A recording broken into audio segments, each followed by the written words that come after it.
Hello. जैसे बच्चों मैं आपको बताया था कि लेक्चर 3 में मैं आपको एक्सरसाइज 1.1 पहले एनसीईआरटी बुक को ख़त्म करेंगे, फिर इसके बाद यूपी बोर्ड की किताबों को उनके प्रश्नों को सॉल्व करेंगे। चलिए, पहली जो हमारी एक्सरसाइज 1.1 है, तो एनसीईआरटी बुक में जो पहला प्रश्न है क्या था, क्या शून्य एक परिमेय संख्या है? क्या इसे आप p बटे q के रूप में लिख सकते हैं जहां p और q पूर्णांक है और q बराबर 0 है? नहीं है। तो कहता है क्या शून्य एक परिमेय संख्या है? क्या आप इसे p बटे q के रूप में लिख सकते हैं जहां p और q दोनों क्या है, पूर्णांक है और q बराबर 0 भी नहीं है। चलिए इसे हम हल कैसे कर सकते हैं। जैसे हमें पता है कि 0 तो एक परिमेय संख्या है, लेकिन इसे लिखेंगे कैसे, चलिए देखते हैं। जब शून्य एक परिमेय संख्या है, क्या जब शून्य एक परिमेय संख्या है तो इसे निम्नलिखित रूप से लिख सकते हैं। इसे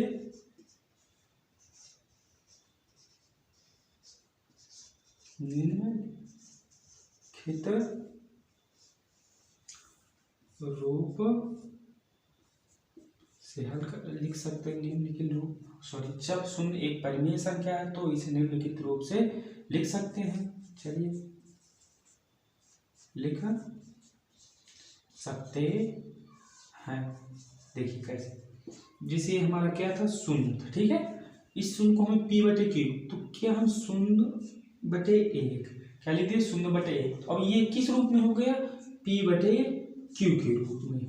अब देखो p भी क्या हो गया, पूर्णांक हो गया। क्या हो गया, पूर्णांक। और q भी क्या हो गया, पूर्णांक। क्या हो गया, पूर्णांक। p बराबर कितना है, 0। q बराबर भी कितना है, 0। एक कंडीशन ये भी हो गई, q बराबर 0 भी नहीं। क्या नहीं, q बराबर 0 नहीं है। ये हमारा क्या हो गया, हो गया। ये बस इसी रूप में हमें इसे लिखना था। क्या रहा है, सिंपल से कि क्या शून्य एक परिमेय संख्या है? क्या इसे आप p बटे q के रूप में लिख सकते हैं जहां p और q पूर्णांक है और q बराबर 0 नहीं है। चलिए हम लिख सकते हैं। जैसे कि जब शून्य एक परिमेय संख्या है तो इसे निम्नलिखित रूप से लिखा जा सकता है। जैसे 0 बराबर 0/1 p बटे q के रूप में लिख सकते हैं। p बराबर भी हमारा क्या हो गया, पूर्णांक। q बराबर भी पूर्णांक। p बराबर कितना है, 0 है। और q बराबर कितना, 1 है। कितना है, q बराबर 1 है। सॉरी दोस्तों, q बराबर 1 है। देखिए ये कंडीशन भी फॉलो कर गए कि q बराबर 0 नहीं, q बराबर कितना है, 1 है। इसी तरह हम इस प्रश्न को हल करेंगे। चलिए हम प्रश्न नंबर 2 में चलते हैं। कह रहा है कि 2 व 4 के बीच 6 परिमेय संख्याएं ज्ञात कीजिए। क्या कह रहा है कि 3 और 4। प्रश्न नंबर 2 में क्या कह रहा है,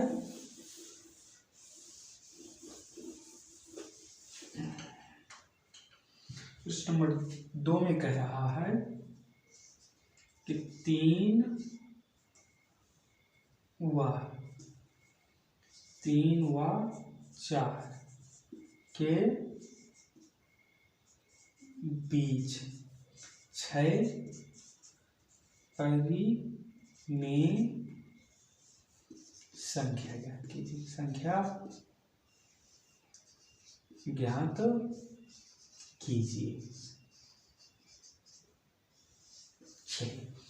पहले हम नियम देखेंगे कि दो परिमेय संख्याओं के मध्य या बीच परिमेय संख्या ज्ञात करने का सूत्र क्या होता है। क्या होता है, अब इसे हम यहां से हल करेंगे। दो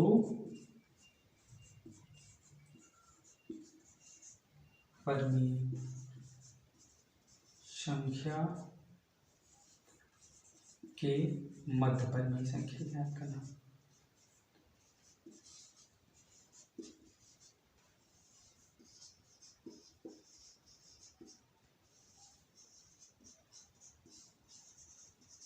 इसका बेटा सूत्र होता है पहली संख्या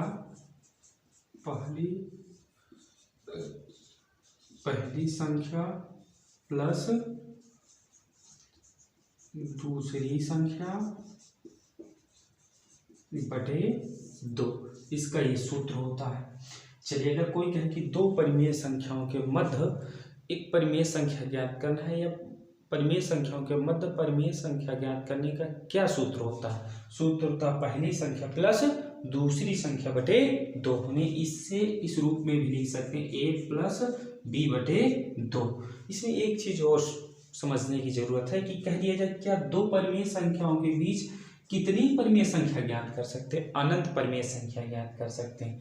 दो परिमेय संख्याओं के मध्य कितनी परिमेय संख्या ज्ञात कर सकते हैं? अनंत। यदि कहीं में टिक मार में आ गए कि क्या ये कथन सही है कि दो परिमेय संख्याओं के मध्य अनंत परिमेय संख्या ज्ञात कर सकते हैं? हाँ, ये कथन सही है। दो परिमेय संख्याओं के मध्य अनंत परिमेय संख्याएं ज्ञात कर सकते हैं। ठीक है, चलिए अब हम इस सूत्र का प्रयोग करके 3 और 4 के बीच 6 परिमेय संख्याएं ज्ञात करें। चलिए ये सूत्र नोट डाउन कर लेंगे बच्चों, इस सूत्र को हम मिट दे रहे हैं। चलिए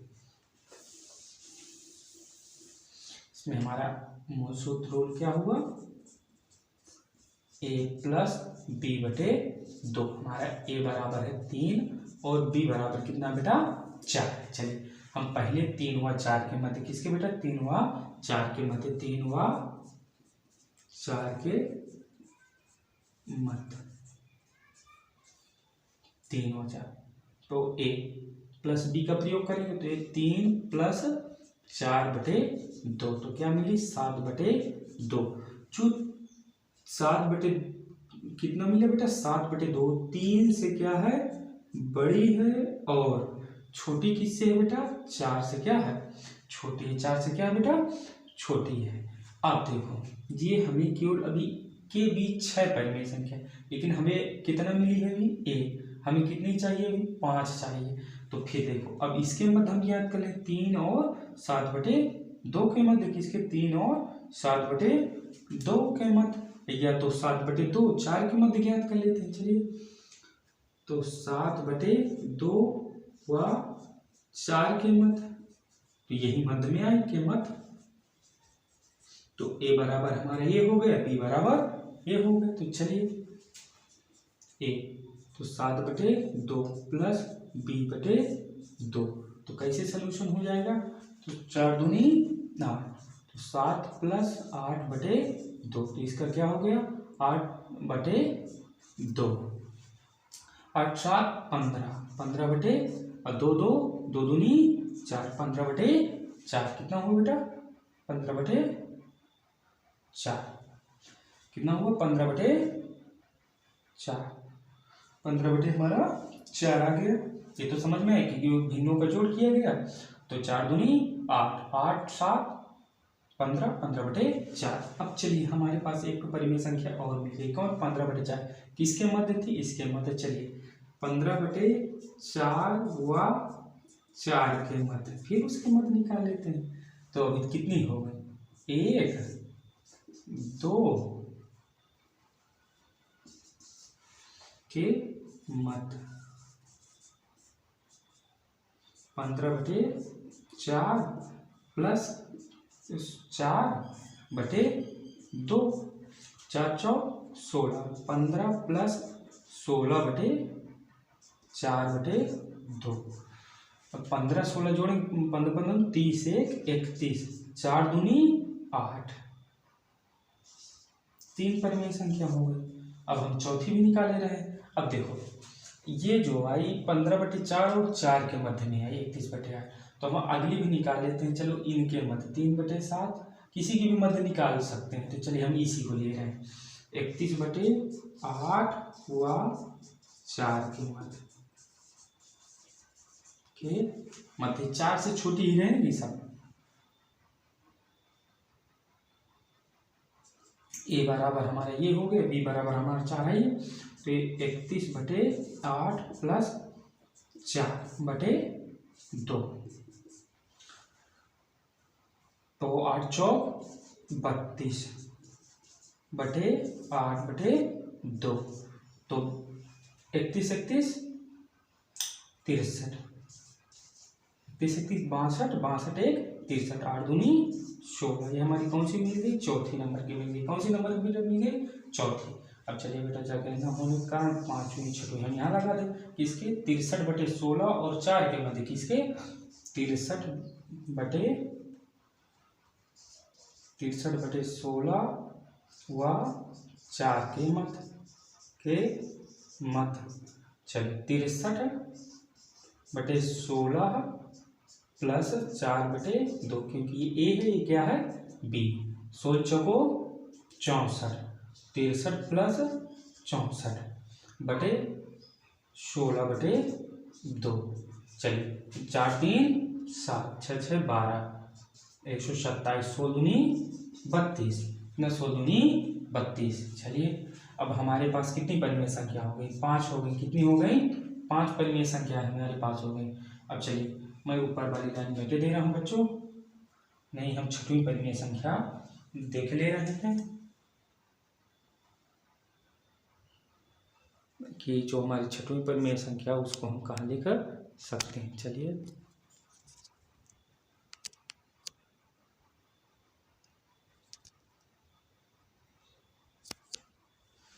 छठवीं परिमेय संख्या में इसके नीचे लिख ले रहे हैं। तो ये देखो 127 तो बहुत बड़ी हो गई, तो हम इसके मध्य निकाले रहे हैं 3 और 7/2 के मध्य। 3 व यही लिख ले रहे हैं 3 व 7/2 के मध्य। ए बराबर हमारा कितना 3, बी बराबर 7/2 ए बी बटे 2 तो 3 दूनी 6 प्लस 7/2 तो 6 7 13 2 दूनी 4। ये हमारी कौन सी परिमेय संख्या हो गई छठवीं परिमेय संख्या। तो ये 3 और 4 के मध्य हम 6 परिमेय संख्या निकालें, वो कौन कौन सी निकली बेटा। पहली हमारी निकली 7/2, फिर निकाले बेटा हमने 15/4, फिर हमने निकाला बेटा 31/8, फिर बेटा हमने निकाला 63/16, फिर हमने बेटा निकाला 127/32, फिर हमने बेटा निकाला 13/4। 1 2 3 4 5 6 ये हम 3 व 4 के मध्य परिमेय संख्या हमने ज्ञात की। क्या ज्ञात की 3 और 4 के मध्य हमने बेटा परिमेय संख्या ज्ञात की।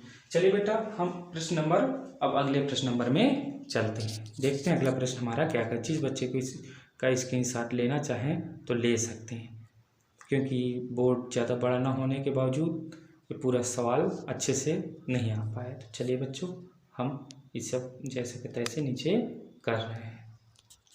चलिए अब प्रश्न नंबर हमारा बेटा कौन सा तीसरा।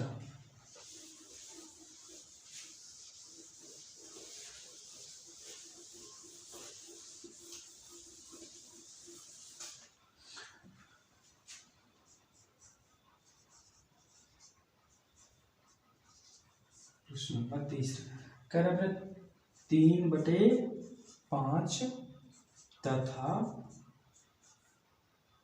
4/5 के बीच 5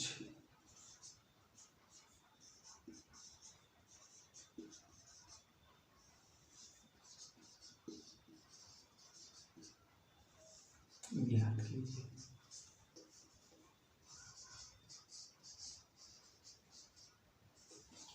क्या कह रहा है 3/5 और 4/5। यदि ऐसा प्रश्न आ जाए तो बहुत सरल होता है। यदि दो परिमेय संख्याओं के मध्य परिमेय संख्या ज्ञात करना हो, उनके हर क्या है समान है, तो बहुत सरल होता है। कितनी कह रहा है 5। देखिए कितने सरल होते 3/5 यहाँ से हम 3/5 लिख लिया और 4/5 एक ध्यान देना होता है बेटा। कितने कह रहा है 5, तो 5 + 1 कर लेंगे कितना हुआ 6। जो 6 हुआ बेटा इनमें दोनों में हर और अंश में क्या कर लेंगे बेटा गुणा कर लेंगे। 6 3 18 6 5 30 6 चौको 24 6 5 30।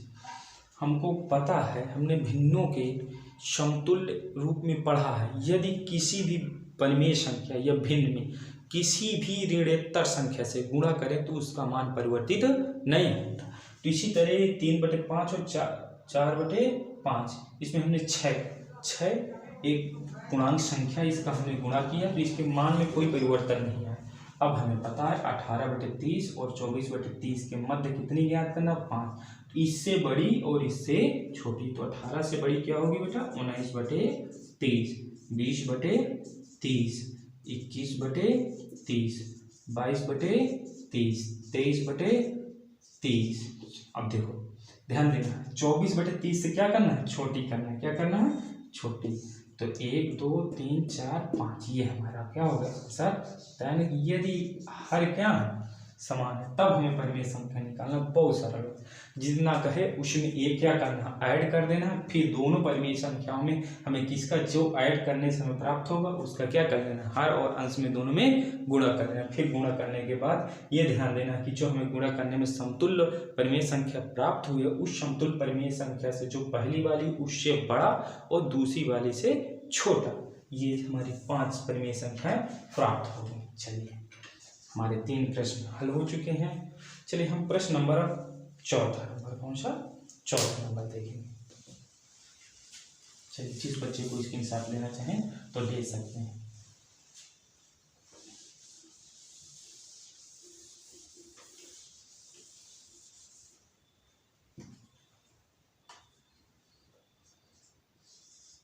इस प्रश्न नंबर चौथा कह रहा है बेटा, नीचे दिए गए कथन सत्य है अथवा असत्य है, कारण के साथ उत्तर दीजिए। कहता है कि जो नीचे कथन दिए गए हैं वो कथन सत्य है या असत्य है। यदि सत्य है तो कारण दीजिए क्यों सत्य है, असत्य है तो कारण दीजिए क्यों असत्य है। चलिए पहला कथन कह रहा है कि प्रत्येक क्या, प्रत्येक प्राकृतिक संख्या, क्या प्रत्येक प्राकृतिक संख्या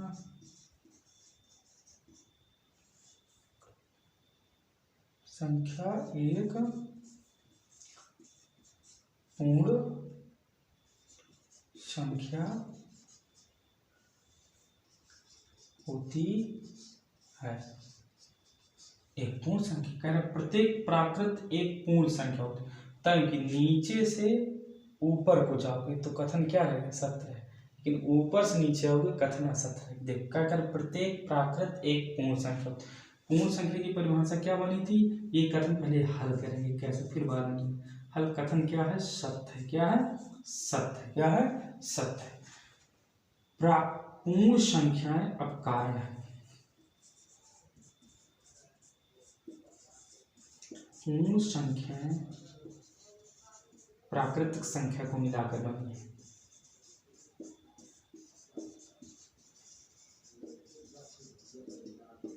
संख्याओं को मिलाकर बनी है, कर बनी है।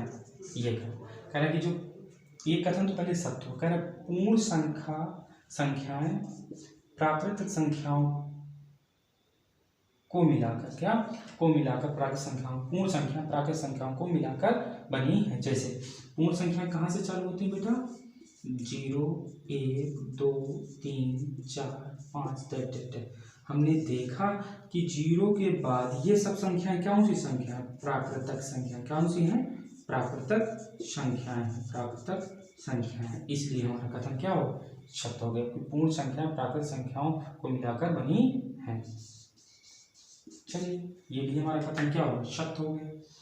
अब दूसरा नंबर कह रहा है कि प्रत्येक पूर्णांक एक पूर्ण संख्या होती है। चलिए जिस बच्चे को यदि इसका स्क्रीनशॉट लेना हो तो ले सकता है। चलिए अब हम प्रश्न नंबर कौन सा बेटा बताएंगे, चौथे का दूसरा। कह रहा है कि प्रत्येक पूर्णांक, क्या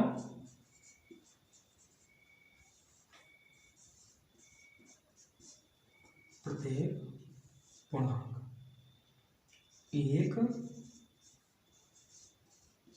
पूर्ण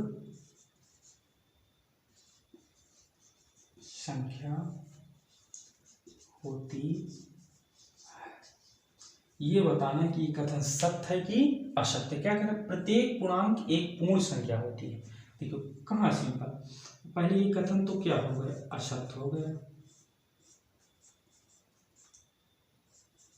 क्या हो गया, असत्य हो गया। कारण क्या है, कारण एक हम ये दे रहे हैं, क्या बताइए, -4 पूर्ण संख्या है?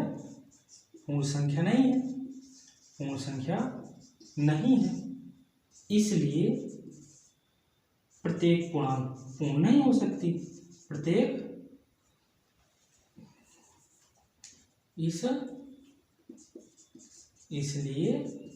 प्रत्येक पूर्णांक पूर्ण नहीं हो सकती, प्रत्येक पूर्णांक पूर्ण नहीं हो सकती, पूर्ण नहीं हो सकती, नहीं हो सकती। लेकिन ये क्या है? -4 पूर्णांक है। ये कथन तो पहले हमारा अशक्त हो गया।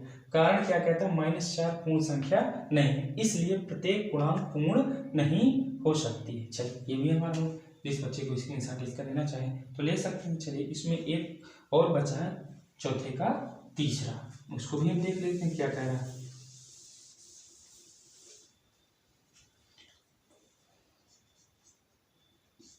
चौथे का तीसरा कह रहा है कि प्रत्येक परिमेय संख्या एक पूर्ण संख्या होती है। क्या कह रहा है?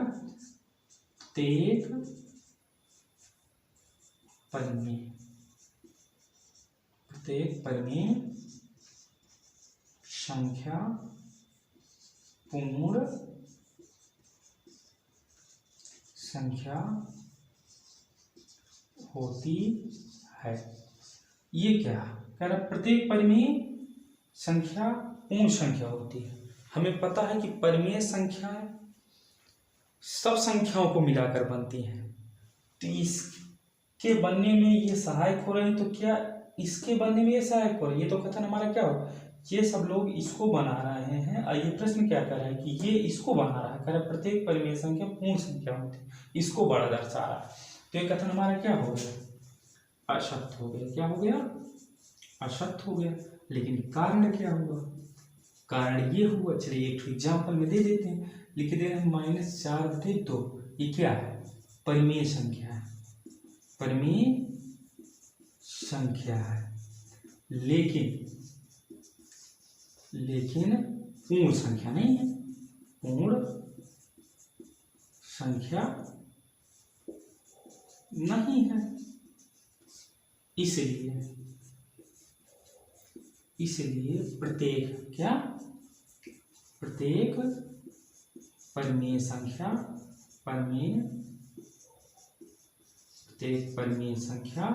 पूर्ण संख्या नहीं होती, पूर्ण संख्या नहीं होती।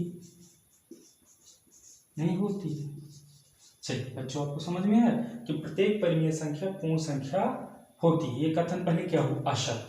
जैसे हमने एक एग्जाम्पल लिया कारण में कि -4/2, ये क्या हमारी परिमेय संख्या, लेकिन ये पूर्ण संख्या नहीं है, इसलिए हम प्रत्येक परिमेय संख्याओं को पूर्ण संख्या नहीं कह सकते। मैं आशा करता हूँ कि आपको NCERT की किताब से प्रश्नावली 1.1 अच्छे से समझ में आया हो। यदि किसी भी प्रश्न में डाउट हो तो कृपया कमेंट बॉक्स में कमेंट करेंगे, ये वाला प्रश्न पुनः दोहराया जाए, तो मैं कोशिश करूँगा कि आपको वह प्रश्न पुनः दोहराया जाए।